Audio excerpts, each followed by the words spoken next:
je voudrais conclure sur, alors pardonner, demander pardon, qu'est-ce que c'est? Puisqu'on a passé notre temps à dire qu'est-ce que ce n'était pas, alors qu'est-ce que c'est? Et pour cela, je vous cite des philosophes, voilà. Alain Finkielkraut dit « Le pardon, c'est un acte intrajuridique, extra-légal ». Hannah Arendt dit « C'est un miracle ». C'est un miracle. Quand il est abouti. C'est anormal, quoi. Anormal. C'est le contraire du normal. Guéché parle d'une proposition d'excès de la foi chrétienne. Mais l'homme a besoin de ces propositions d'excès pour vivre et faire vivre une société. Moi, je dirais que c'est une fleur absolument inutile sur cette table. Je peux vous parler, vous pouvez continuer à travailler sans ces fleurs, mais les fleurs, c'est le surcroît. Le pardon est de l'ordre du surcroît. Voilà. Il n'y a pas de définition du pardon dans la Bible, il y a des récits de pardon, Zachée, Samaritaine, etc., etc. C'est pourquoi nous avons commencé par faire des récits de pardon. Parce que c'est à partir des expériences du pardon qu'on peut comprendre comment ils ont géré la culpabilité, la mémoire, le délit de justice judiciaire, etc. Je vous laisse une phrase que vous ne la copiez pas, qui est dans votre dossier. C'est Comte Sponville. M. Comte Sponville est un auteur qui a baigné dans la marmite chrétienne pendant toute sa jeunesse, et qui est devenu athée, mais qui garde la spiritualité chrétienne coupée de sa source, coupée de la transcendance. Donc il enlève le « comme je vous ai aimé », et qui garde le « aime-toi » et « aimer les autres ». C'est la spiritualité de notre époque. Hein? Quand vos enfants vous disent « tu vas encore à la messe », mais pourquoi faire? Il suffit d'aimer les autres. Alors quand Sponville dit « le pardon n'abolit pas la faute », n'abolit, ne gomme pas. Le pardon n'abolit pas la faute, mais la rancune. Il n'abolit pas la mémoire, mais la colère dans la mémoire. Il n'abolit pas le combat, on va parler du combat, mais la haine de ce combat. C'est un combat en adversaire et non en ennemi.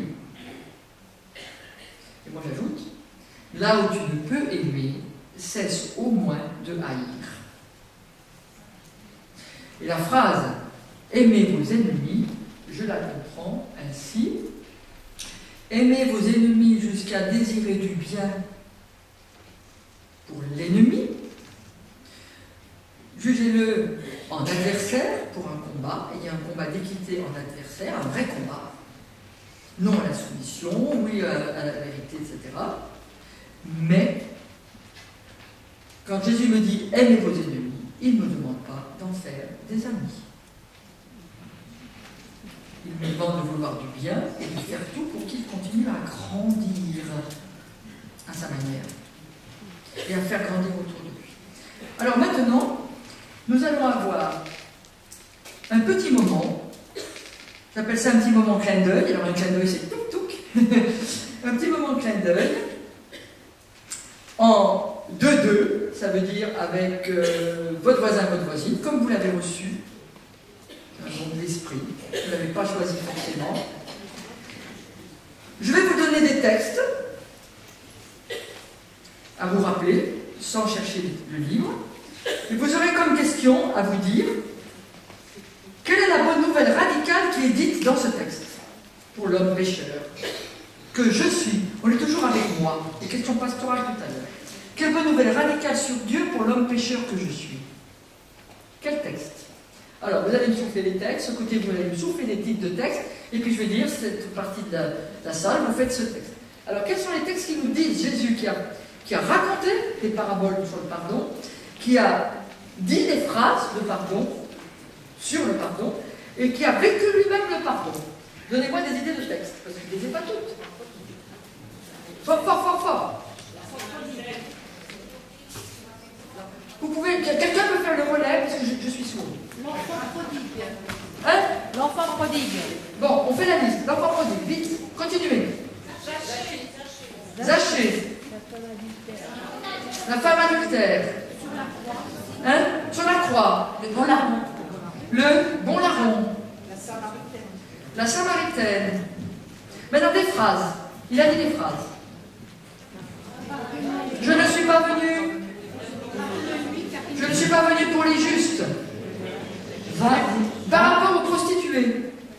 pêche plus.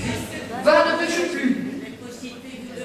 Les prostituées vous devanceront dans le royaume de Dieu. Pardonnez-leur, ils savent. Pardonne-leur, on l'a déjà dit, c'est la phrase sur la croix. Hein? 77 fois cette fois, mon Dieu, c'est dur. Ensuite, Tu seras avec moi au paradis. on l'a dit, c'est le larron. On n'a pas le droit de répéter parce qu'on est inattentif. Plus fort, madame, je ne vous entends pas.